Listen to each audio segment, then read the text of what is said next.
হরিধ্বনি করবে সবাই, সেদিন উলুর ধ্বনি দেবে না। বিয়ে হলে তো উলুধ্বনি হয়, সেদিন হবে, বিয়ে ঠিকই হবে, হরিধ্বনি হবে।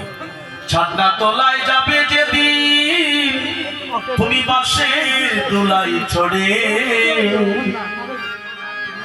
তোমার অতি স্বাদের মানব লীলা সেদিন সাঙ্গ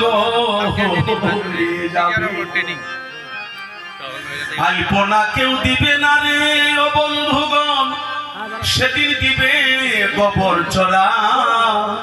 তোমার এই পাঁচতলা থেকে গাছতলা বের করে বলবো তাড়াতাড়ি গোবর চিরা দেও, বাড়িতে অমঙ্গল প্রবেশ করবে। যত টাকার মালিক হওয়ার, যতই স্নেহ ভালোবাসা দেও সংসার কি, সেদিন গায়ের দামি পোশাক খুলে রাখবে। দালান থেকে বের করে তুলসীর তলায় শোয়াইয়া তোমাকে বাসের পালকিতে তুলে দিবে, আর তাড়াতাড়ি বলবো বাড়িতে গোবর চিটা দেও, না হয় অমঙ্গল প্রবেশ করবে। গোবরই হলো লক্ষ্মীর বাসস্থান। আলপনা কেউ দিবে না রে, দিবে গোবর চড়া। হাসি মুখে থাকবে না কেউ, সেদিন কাঁদবে স্বজনেরা। হাসি মুখে একটা সন্তান বিদেশে গিয়ে লক্ষ লক্ষ টাকা ইনকাম করে সংসারের তাড়নায় জীবনটাকে বিসর্জন দেয়, কিন্তু সে তো কষ্ট করে বাড়ি গাড়ি করার পরে 2 দিন টাকার অধিকার নেই, চলে যেতে হয়। মানুষ কতই অসহায়,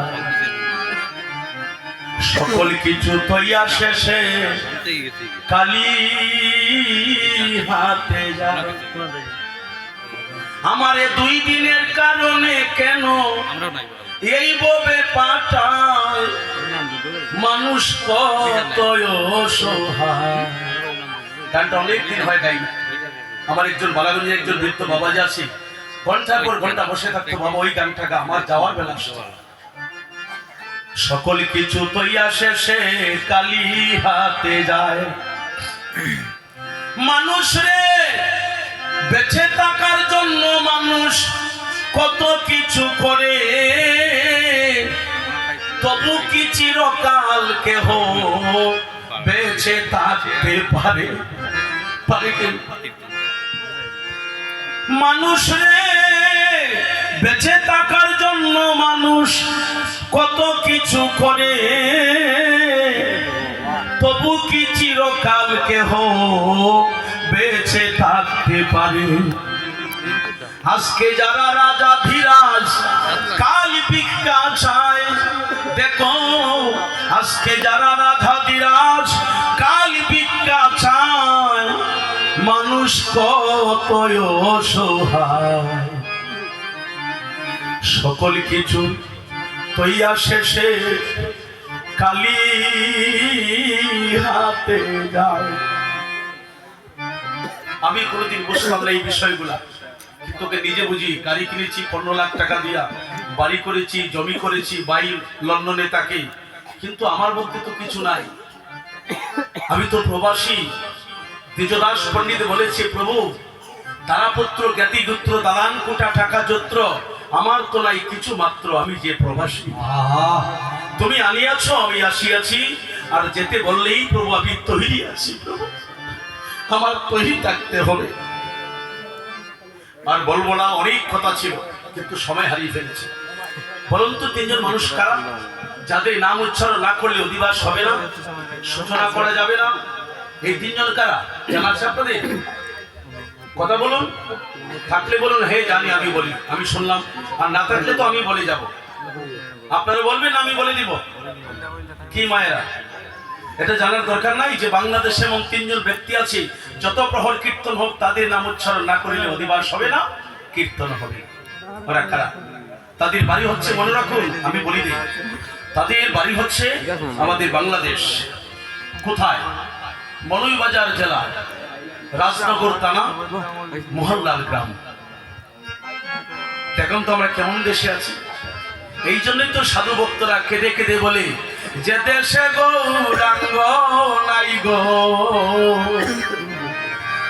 সেই দেশে না যাব আমি, সেই দেশে না যাব আমি গৌরাঙ্গবী মুখ জনার মুখ না হেরিব।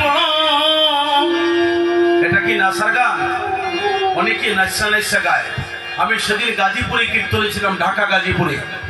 যখন এই গানটা বলছি, ঢাকা গাজীপুর, ওদের মতো মেয়েরা তিলক করা কপালে, তিলক গলায় তুলসীর মালা, নবীন প্রবীণ পর্যন্ত একটা মানুষের কপাল খালি নাই। আমি বললাম আমি পূর্ণভূমিতে থাকি। পূর্ণভূমি বলতে 4টা জেলার সমন্বয়ে আমরা পূর্ণভূমিতে আছি। কিভাবে পূর্ণভূমি? যদি প্রথম সিলেট দৃষ্টিকে, সিলেট জেলায় যদি গোলাপগঞ্জ থানার দিকে তাকাই, তাহলে প্রথমেই ভগবান শ্রীকৃষ্ণ আবির্ভূত হলেন ঢাকা দক্ষিণ, সিলেট জেলা। 4টা জেলা মনে রাখবেন। সিলেট থেকে যদি সোজা পশ্চিমে যান, আমি যে জেলায় জন্ম নিয়েছি, বিশ্বের যে কোনো প্রান্তে হরিনাম কীর্তন হলে যজমান থাকবে আমার সুনামগঞ্জের অদ্বৈত। এটা পদে বলা আছে, বিশ্বের যে কোনো প্রান্তে হরিনাম কীর্তন হলে যজমান আমার সুনামগঞ্জের অদ্বৈত থাকবে, আর কেউ হতে পারবে না, কার অধিকার নাই। তাহলে 2টা জেলা চলে গেল। সুনামগঞ্জ থেকে যদি সোজা দক্ষিণে তাকাই, তাহলে হবিগঞ্জ জেলা। হবিগঞ্জ জেলায় কি? হবিগঞ্জ জেলা বাহুবল থানা, মহাপ্রভুর মার বাবার বাড়ি। এখানে 24 প্রহর কীর্তন হয় 5 দিন ব্যাপী। আমি ওখানে অধিবাস পূর্ণ করেছি। এখনো গিয়ে দেখেন মহাপ্রভুর মা নিমাইকে খুলে নিয়ে বসে যেমন কাঁদতেছে, এখনো মনে হয় যেমন কাঁদতেছেন মা। ওই যে বলেছিল নিমাই, নিমাই দাদা রে,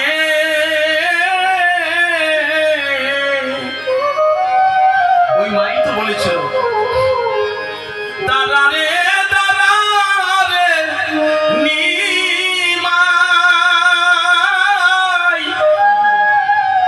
ও তোরে দেখি নয়ন নয়ন ভরে রে নিমাই, দাদা রে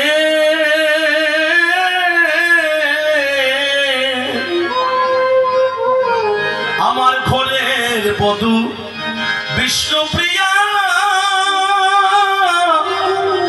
ও নিমাই রে জ্বলন্ত গুণী,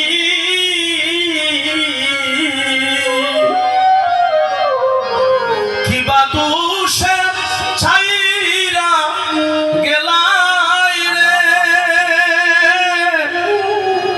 ও রে নিমাই কেন কান্দাইলে জননী রে নিমাই, দাদা রে। আমি প্রথম যখন অধিবাসে যাই, চোখের জল ধরে রাখতে পারছি না। আমার এই মাই তো সচিরানী, 8টা সন্তান হারানোর পরে নিমাইকে বলছে, যা আমি মা হয়ে তোকে আদেশ করলাম, তুই সন্ন্যাসে গিয়ে কলিযুগকে উদ্ধার কর। তাহলে কয়টা জেলা গেল? কয়টা জেলা গেছে? 3টা। সিলেট, সুনামগঞ্জ, হবিগঞ্জ 3টা। আর 4 নম্বরে হলো মৌলভীবাজার জেলা, যার কথা বললাম। রাজনগর থানা মহল্লাল গ্রামে 3 জন পদকর্তা আছে, যাদের নাম উচ্চারণ না করলে অধিবাস সূচনা করা যাবে না। তাহলে জেলা পাইলাম, থানা পাইলাম, গ্রামও পাইলাম, 4 জেলা হয়েছে। তাহলে এখন মানুষ কারা? এই 3 জন ব্যক্তিকে আমরা জেলা পাইলাম, ঠিকানা শুরু পেয়েছি রাজনগর থানা, মৌলভীবাজার জেলা, মহল্লাল গ্রাম। গ্রাম পর্যন্ত বললাম। এখন যদি বলে এই গ্রামে তো অনেক মানুষ, এই 3 জন কারা? এই 3 জন হলো মুখন্দ আর বাসু, ঘুষে ঘুষে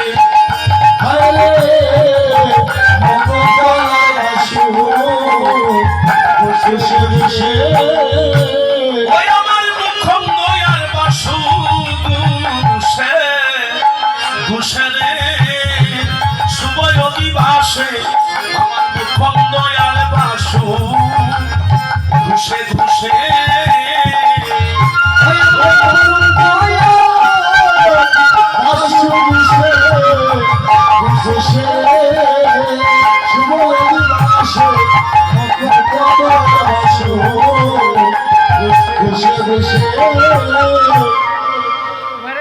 নাম পাইছেন মা? পাইছেন তো? কি কি পাইলেন? 3 জন পদকর্তা।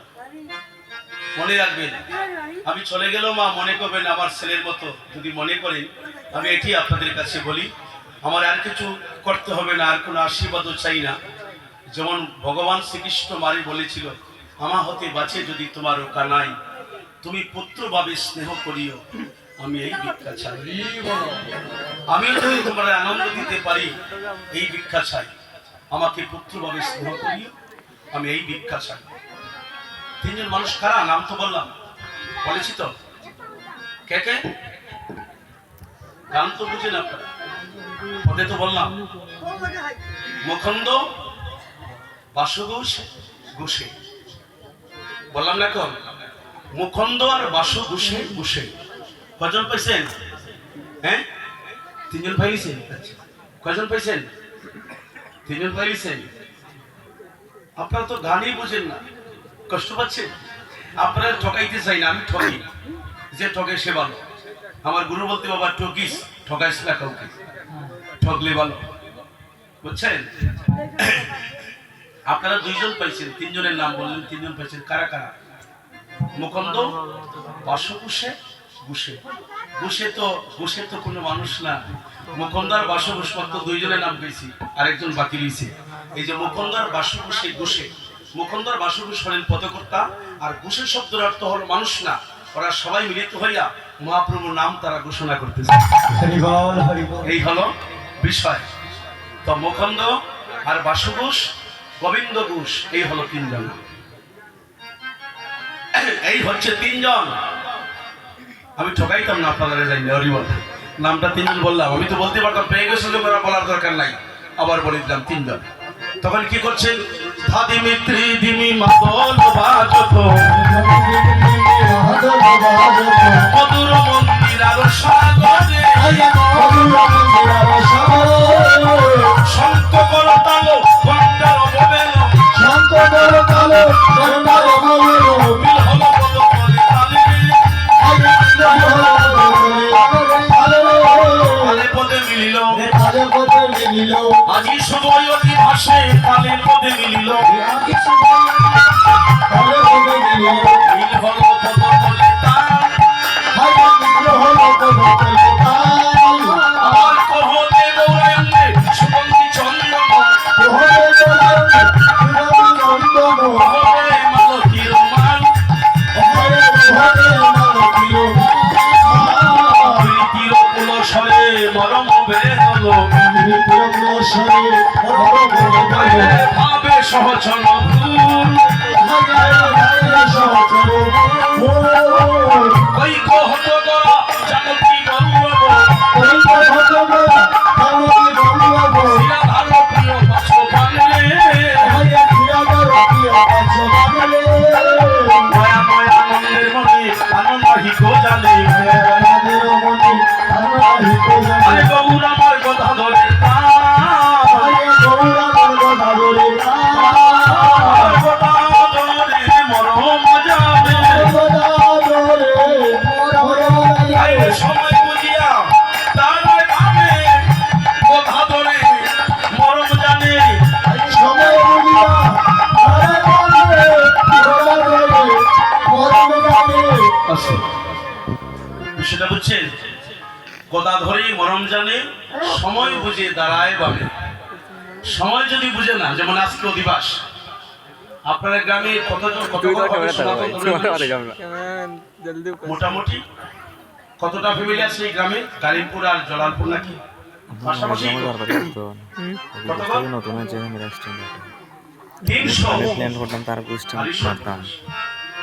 তাহলে 300 ঘর থেকে যদি তিনজন করে মানুষ হয়, তাহলে 900 হয়ে যেত না? কিন্তু অনেক গরিব ভিতরে বসে আছে, সে মনে ভাবতেছে, আর আজকে তো দিবস করবোই, আজকে আর জায়গা মাঠা না, খালতে যাই, খাল যাইব গো শেফালির মা, সেলুটি বসাই বইলে বাকি আজ যাইলাম না গো, ঠান্ডা একটু ঠান্ডা পড়ছে না।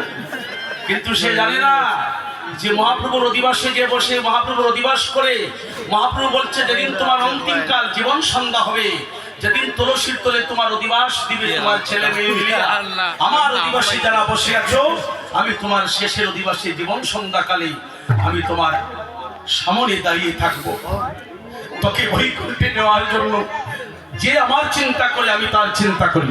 এই যে ছোট্ট মনের পর্যন্ত বসে আছে, কথা বলছে না। তোমাদের ধন্য জীবন ভগবানের উদ্দেশ্যে থাকলে ঠিকা নিলে আমাদের অধিবাসী ভগবান থাকবে।